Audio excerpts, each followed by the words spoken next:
अपने YouTube channel daily job alert के उपर साड़ी जो पिछली वीडियो सी उस दे विच असीं तुहानूं पंजाब गौरमेंट कांस्टेबल ठीक है जो टैसट है 2021-22 भर्ती उस दे सिलेबस दे नाल जाणू करवाया सी। अज दी जो साडी वीडियो है उस दे विच असीं तुहानूं भारती संविधान दीआं विशेषतावां दे नाल रिलेटेड ठीक है 20 क्वेश्चन करवाए जाणगे। तां आपां बिना किसी देरी तो क्लास स्टार्ट करदे हां ठीक है जी। पहला आपां पढ़ते हैं कि भारती कॉन्स्टिट्यूशन चीज़ की होंदी है। कॉन्स्टिट्यूशन आपां नूं ठीक है ना किसी कंट्री दे विच ठीक है कंट्री नूं चलाउण दे लई किसी देश नूं चलाउण दे लई जो रूल्स ठीक है बनाए जांदे ने ड्यूटीज़ फंडामेंटल राइट्स जो भी लीगल फॉर्मैलिटीज़ ने जो कीतियां जांदियां वो सारियां सारियां कॉन्स्टिट्यूशन दे विच आउंदियां। जो Indian constitution present Indian constitution है भारतीय संविधान है उस दे विच 448 आर्टिकल 25 पार्ट ते 12 शेड्यूल हैं। हुण आपां क्वेश्चनां ते आउंदे हां ठीक है। पहला क्वेश्चन है अपना विच of the following is called mini constitution. Mini constitution किस नूं कहा जाता है?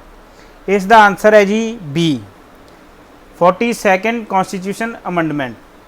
इस नूं मिनी कॉन्स्टिट्यूशन क्यों कहा जाता है? क्योंकि मिनी कॉन्स्टिट्यूशन के अंडर इस दे विच 1976 दे विच इंदिरा गांधी का जो टाइम से इंदिरा गांधी प्राइम मिनिस्टर सी तो उदों इस दे विच बहुत ज़्यादा अमेंडमेंट्स कीतियां गईयां कॉन्स्टिट्यूशन दे विच।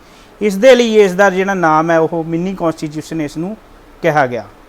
सैकेंड क्वेश्चन है जी which of the following statement is false. इन्हां दे विचों भारतीय संविधान नाल रिलेटेड किहड़ी जिहड़ी स्टेटमेंट है ठीक है वो फाल्स है मतलब गलत है जो लागू नहीं होंदी।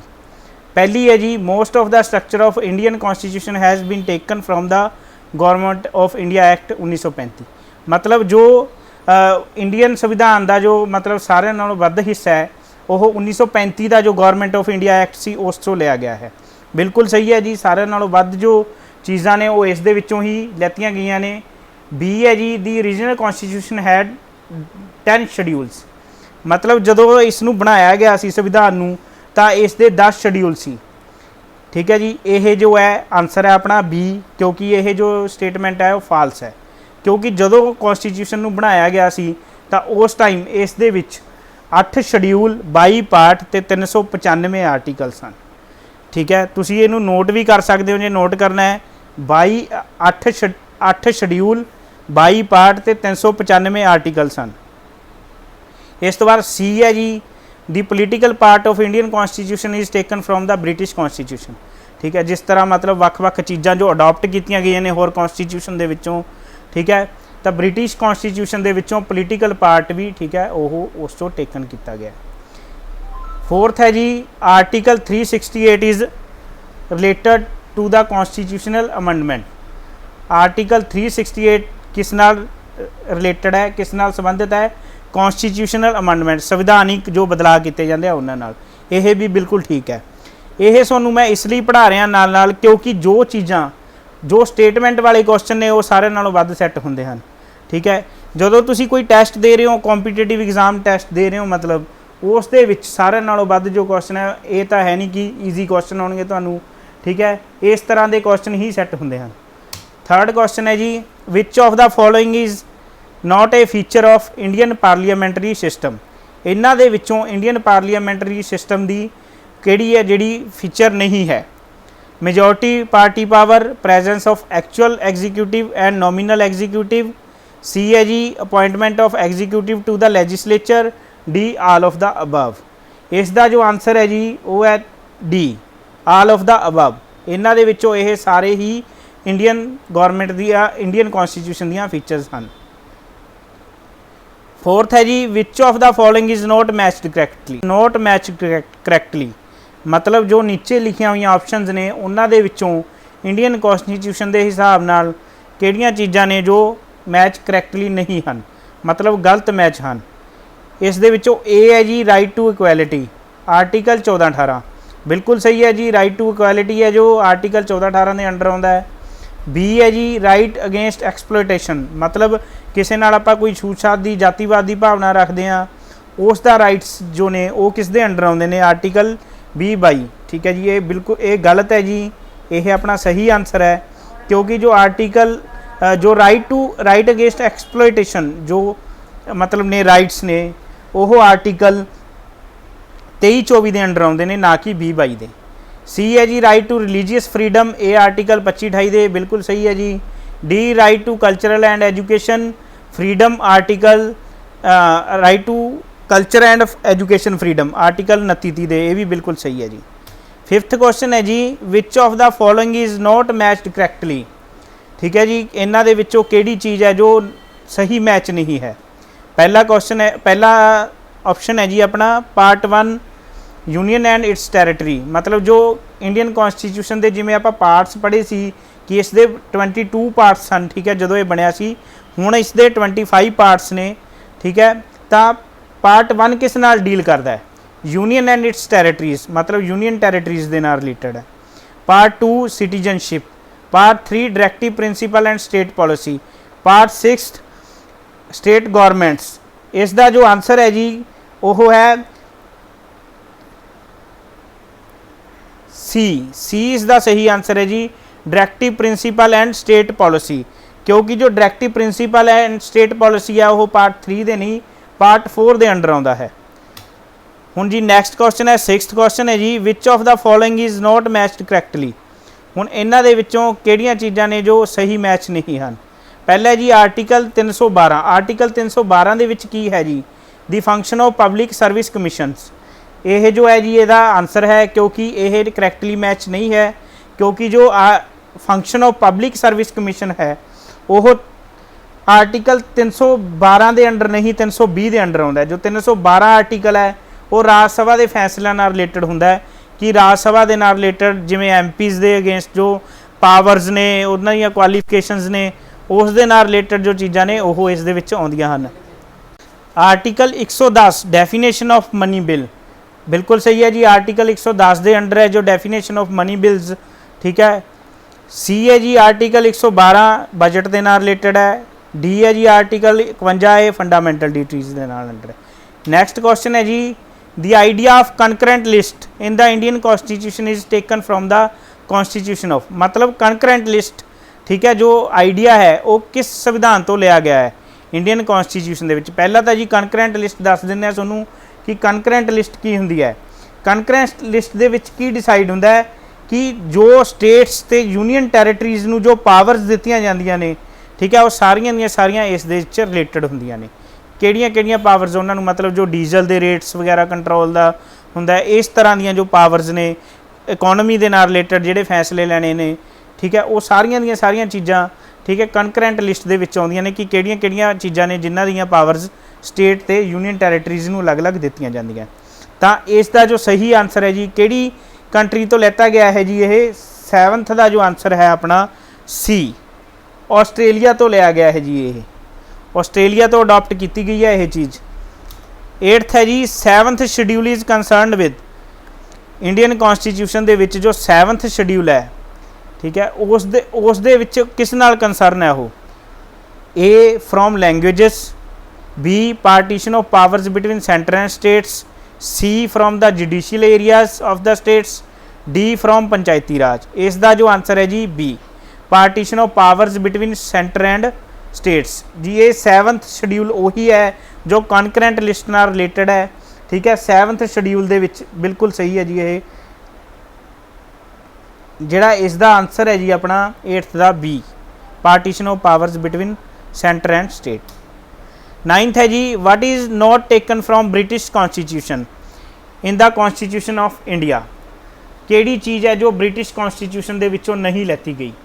फर्स्ट है जी पार्लीमेंटरी रूल, सैकेंड है जी सिंगल सिटीजनशिप, थर्ड है जी फंडामेंटल राइट्स, फोर्थ है जी कैबिनेट सिस्टम। तो इसका जो आंसर है जी थर्ड फंडामेंटल राइट्स। फंडामेंटल जो राइट्स ने वो अपने ब्रिटिश कॉन्स्टिट्यूशन तो अडॉप्ट नहीं किए गए, ये रशिया तो कॉन्स्टिट्यूशन तो रशियन कॉन्स्टिट्यूशन विचों अडॉप्ट किए गए हैं। 10th है जी which of the following article can not be null during the national emergency. तो पता ही है कि जो एमरजेंसी लग जाती है तो इन्हां दे विचों वो किहड़े आर्टिकल्स ने जिहड़े एक्टिव रहंदे हन, मतलब फिर भी वो एक्टिव रहंदे हन। पहला है जी आर्टिकल 14 तो 18, दूजा है जी आर्टिकल 19, तीजा है जी आर्टिकल 2021, चौथा है जी आर्टिकल 29। तो इसका जो सही आंसर है जी सी आर्टिकल 2021। आर्टिकल 2021 किस नाल रिलेटेड है जी फंडामेंटल राइट्स, क्योंकि फंडामेंटल राइट्स जो ने इंडियन कॉन्स्टिट्यूशन के अकॉर्डिंग उन्होंने बहुत वैल्यू दी गई है। इंडियन कॉन्स्टिट्यूशन के रिगार्डिंग किसी के फंडामेंटल जो राइट्स ने उसनू आपां ठीक है दबा नहीं सकते। 11th है जी the union list of, union list दे विच की हुंदा है, किन्ने सबजैक्ट के उपर काम हुंदा है। फर्स्ट है जी 97 सबजैक्ट्स, सैकेंड है जी 61 सबजैक्ट्स, थर्ड है जी 47 सबजैक्ट्स, फोर्थ है जी 73 सबजैक्ट्स। तो इसका जो आंसर है जी अपना ए 97 सबजैक्ट्स। 12th क्वेश्चन है जी an interpretation of the constitution of India is based on the spirit of. Interpretation की चीज़ होंगी है जी। हुण इंटरप्रटेशन मतलब एक कॉन्स्टिट्यूशन ने एक लाइन है जो अपनी मतलब जो आपां दिती हुई है कि इस दे विच सारी दी सारी जो कॉन्स्टिट्यूशन की डेफिनेशन है वही the people of India declare India as a sovereign secular ठीक है एक धर्म निरपक्ष राज असी घोषित करते हैं, उसनू की कहा जाता है प्रिंबल। तो इसका जो आंसर है सी प्रिंबल है जी। 30th 13वां क्वेश्चन जी the constitution assembly was set according to the proposal of. The constitution assembly जो सी ठीक है वो किस प्रपोजल के अकॉर्डिंग बनाई गई है। A the Cripps mission, B the cabinet mission, C Mountbatten plan, D Rajagopalachari plan. तो इसका जो आंसर है जी बी दी कैबिनेट मिशन। 14वां क्वेश्चन है जी the fundamental duties in the constitution of India were adopted from. ठीक है जी फंडामेंटल राइट्स ते फंडामेंटल ड्यूटीज़ की जो गल हुई सी ठीक है किहड़े देश के कानून दे विचों किहड़े देश के संविधान दे विचों लिया गया उसनूं। A Canadian constitution, B Russian constitution, C American constitution, D French constitution.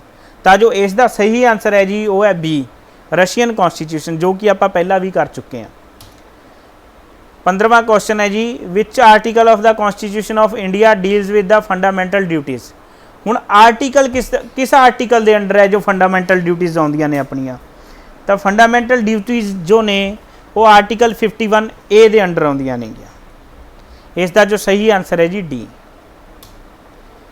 16वां question है जी in India right to properties A मतलब किस तरह का राइट है जो प्रॉपर्टी का आप अधिकार समझते हैं ठीक है अपनी जो विरासत ठीक है ना विरासती जो एक जनरेशन वाली जो प्रॉपर्टी होंगी है उस ते अपने जो अधिकार ने ठीक है वो किस तरह के राइट्स ने। A moral right, B legal right, C fundamental right, D personal right.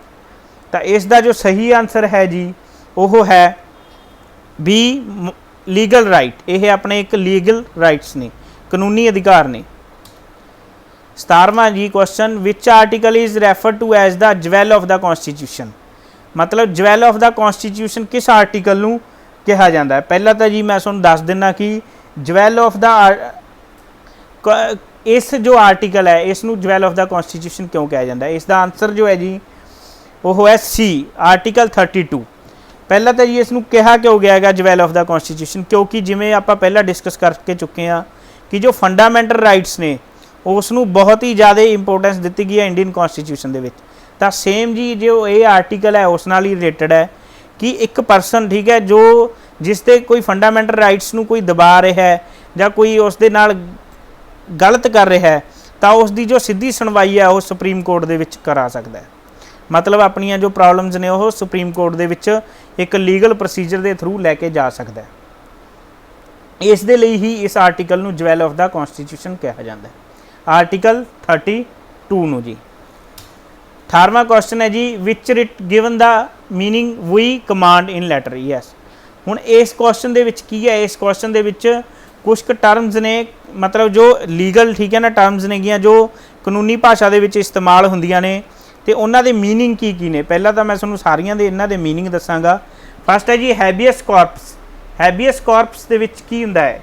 Habeas corpus जो है ये किस चीज़ नाल डील करती है with powers with prisoners bail. ठीक है कोई मतलब जो कोई ਕਲਪ੍ਰਿਟ ਹੈ ਉਸ ਦੀ ਜੋ ਬੇਲ ਹੈ, ਬੇਲ ਦੇ ਨਾਲ ਰਿਲੇਟਡ ਹੈ ਇਹ ਵਰਡ ਹੈਬੀਅਸ ਕਾਰਪਸ। ਬੀ ਹੈ ਜੀ ਪ੍ਰੋਬਿਸ਼ਨ। ਪ੍ਰੋਬਿਸ਼ਨ ਕਿਸ ਨਾਲ ਰਿਲੇਟਡ ਹੈ? ਸਟਾਪ ਡੂਇੰਗ ਅਨਲਾਫੁਲ, मतलब ਆਪਾਂ ਜੋ ਗਲਤ ਕੰਮ, ਠੀਕ ਹੈ ਨਾ, मतलब ਇੱਕ ਕਾਨੂੰਨ, ਠੀਕ ਹੈ, ਕਿਸੇ ਨੂੰ ਕੋਈ ਇੰਸਟਰਕਟ ਕਰਦਾ ਹੈ ਕਿ ਸਟਾਪ ਡੂਇੰਗ ਅਨਲਾਫੁਲ, ਉਸ ਦਾ ਇਸ ਦਾ ਮੀਨਿੰਗ ਪ੍ਰੋਬਿਸ਼ਨ ਦਾ ਇਹ ਹੈ। ਸੀ ਹੈ ਕੁਓ ਵਰੰਟੋ। ਕੁਓ ਵਰੰਟੋ ਦਾ ਕੀ ਮੀਨਿੰਗ ਹੈ?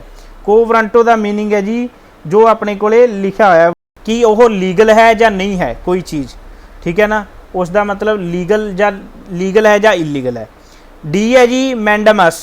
ਤਾਂ ਆਪਣੇ ਕੋਲੇ ਜੋ ਆਨਸਰ ਹੈ ਜੀ ਵੀ ਕਮਾਂਡ, ਠੀਕ ਹੈ ਨਾ, ਆਪਾਂ ਇਸ ਦਾ ਮੀਨਿੰਗ ਦੱਸਣਾ ਸੀ ਕਿ ਵੀ ਕਮਾਂਡ ਨੂੰ ਕਿਸ ਚੀਜ਼ ਨਾਲ ਸੰਬੋਧਿਤ ਕੀਤਾ ਜਾਂਦਾ ਹੈ, ਉਸ ਦਾ ਆਨਸਰ ਹੈ ਜੀ ਡੀ ਮੈਂਡਮਸ। 19ਵਾਂ ਕੁਐਸਚਨ ਹੈ ਜੀ ਹੁਣ ਆਪਣਾ, which of the following is not included in the fundamental rights in the constitution of India. ਜੋ ਨੀਚੇ ਆਪਣੇ ਕੋਲੇ, ਠੀਕ ਹੈ ਨਾ, ਆਪਸ਼ਨ ਲਿਖੀਆਂ ਗਈਆਂ ਨੇ ਉਹਨਾਂ ਦੇ ਵਿੱਚੋਂ, ਠੀਕ ਹੈ, ਇੰਡੀਅਨ ਕॉन्स्टिट्यूशन ਦੇ ਵਿੱਚ ਕਿਸ ਨੂੰ ਫੰਡਾਮੈਂਟਲ ਰਾਈਟ ਨਹੀਂ ਮੰਨਿਆ ਗਿਆ? ਪਹਿਲਾ ਹੈ ਜੀ right to educate means of livelihood, right to freedom, right against exploitation, right to equality. Yes, ਇਹ ਤੁਹਾਨੂੰ ਸਾਰਿਆਂ ਨੂੰ ਵੈਸੇ ਪਤਾ ਹੀ ਹੋਏਗਾ ਇਸ ਦਾ ਆਨਸਰ, ਕਿਉਂਕਿ ਇਹ ਈਜ਼ੀ ਕੁਐਸਚਨ ਹੈ ਜੀ। ਰਾਈਟ ਟੂ ਫਰੀडम ਵੀ ਕੀ ਹੈ ਆਪਣਾ ਫੰਡਾਮੈਂਟਲ ਰਾਈਟ ਹੈ, ਰਾਈਟ ਅਗੇਂਸਟ ਐਕਸਪਲੋਇਟੇਸ਼ਨ ਵੀ, ਰਾਈਟ ਟੂ ਇਕੁਐਲਿਟੀ ਵੀ। ਤਾਂ ਰਹਿ ਕਿਹੜਾ ਗਿਆ ਜੀ? ਏ right to educate means of livelihood, ਠੀਕ ਹੈ। ਮੀਨਸ ਆਫ ਲੀਵਲੀਹੁੱਡ ਜੋ ਨੇ ਉਹ ਹਰ ਇੱਕ ਬੰਦੇ ਦੇ ਅਲੱਗ-ਅਲੱਗ ਨੇ, ਠੀਕ ਹੈ, ਅਕੋਰਡਿੰਗ ਟੂ ਦੇਅਰ ਸਟੈਂਡਰਡ ਨੇ, ਤਾਂ ਉਹਨਾਂ ਦੇ ਵਿੱਚ ਵਖਰੇਵਾਂ ਪਾਇਆ ਜਾਣਾ ਸੁਭਾਵਿਕ ਹੈ। 20ਵਾਂ ਕੁਐਸਚਨ ਹੈ ਜੀ ਦੀ directive principal of state policy have been adapted from. ਜੋ ਡਾਇਰੈਕਟਿਵ ਪ੍ਰਿੰਸੀਪਲਸ ਨੇ ਸਟੇਟ ਪਾਲਿਸੀ ਦੇ, ਠੀਕ ਹੈ ਨਾ, ਉਹ ਕਿੱਥੋਂ ਅਡਾਪਟ ਕੀਤੇ ਗਏ ਨੇਗੇ, ਕਿਹੜੀ ਕੰਟਰੀ ਦੇ ਸੰਵਿਧਾਨ ਦੇ ਵਿੱਚੋਂ ਅਡਾਪਟ ਕੀਤੇ ਗਏ ਨੇ? US constitution, Irish constitution, French constitution, Canadian constitution. ਇਸ ਦਾ ਜੋ ਸਹੀ ਆਨਸਰ ਹੈ ਜੀ ਆਇਰਿਸ਼ ਕॉन्स्टिट्यूशन। ਆਇਰਿਸ਼ ਕॉन्स्टिट्यूशन ਕਿਹੜੀ ਕੰਟਰੀ ਦੇ ਕॉन्स्टिट्यूशन ਨੂੰ ਕਿਹਾ ਜਾਂਦਾ ਜੀ? ਆਇਰਲੈਂਡ। ਆਇਰਲੈਂਡ ਦੇ ਕॉन्स्टिट्यूशन ਤੋਂ ਆਪਾਂ ਇਹ ਚੀਜ਼ ਅਡਾਪਟ ਕੀਤੀ ਹੈ। ਤਾਂ ਠੀਕ ਹੈ ਜੀ, ਬਹੁਤ ਬਹੁਤ ਧੰਨਵਾਦ ਤੁਹਾਡਾ ਸਾਡੀ ਵੀਡੀਓ ਸੁਣਨ ਦੇ ਲਈ, ਠੀਕ ਹੈ। ਇਹ ਜੋ ਵੀਡੀਓ ਹੈ ਤਾਂ ਸਾਡੀ, ਇਸ ਨੂੰ ਤੁਸੀਂ ਦੇਖ ਕੇ, ਠੀਕ ਹੈ ਨਾ, ਅਸੀਂ ਉਮੀਦ ਕਰਦੇ ਹਾਂ ਕਿ ਤੁਹਾਡਾ ਜਿਹੜਾ ਟੈਸਟ ਹੈ ਉਹ ਵਧੀਆ ਹੋਵੇ, ਤੇ ਅੱਗੇ ਵੀ ਅਸੀਂ ਤੁਹਾਨੂੰ ਇਸੇ ਤਰ੍ਹਾਂ ਹੀ ਕਰਵਾਉਂਦੇ ਰਹਾਂਗੇ। ਰੋਜ਼ ਇੱਕ ਵੀਡੀਓ ਅਸੀਂ, ਠੀਕ ਹੈ, ਸ਼ੇਅਰ ਕਰਾਂਗੇ ਤਾਂ ਕਿ ਤੁਹਾਡਾ ਜੋ ਟੈਸਟ ਹੈ, ਠੀਕ ਹੈ, ਉਹ ਚੰਗੀ ਤਰ੍ਹਾਂ ਹੋ ਜਾਏ। ਤਾਂ ਸਾਡਾ ਹੌਸਲਾ ਵਧਾਉਣ ਦੇ ਲਈ ਤੁਸੀਂ ਸਾਡਾ ਜੋ ਚੈਨਲ ਹੈ ਇਸ ਨੂੰ ਲਾਈਕ ਅਤੇ ਸਬਸਕ੍ਰਾਈਬ, ਠੀਕ ਹੈ, ਅਤੇ ਕਮੈਂਟ ਜ਼ਰੂਰ ਕਰ ਦਿਆ ਕਰੋ ਕਿ ਅਸੀਂ ਕਿਸ ਤਰ੍ਹਾਂ ਨਾਲ ਇਸ ਨੂੰ, ਸਾਡੀਆਂ ਵੀਡੀਓਜ਼ ਨੇ ਜੋ ਹੋਰ ਬੈਟਰ ਬਣਾ ਸਕਦੇ ਹਾਂ। ਧੰਨਵਾਦ ਜੀ ਤੁਹਾਡਾ ਸੁਣਨ ਦੇ ਲਈ ਅਤੇ ਕੀਮਤੀ ਸਮਾਂ ਦੇਣ ਦੇ ਲਈ। ਧੰਨਵਾਦ।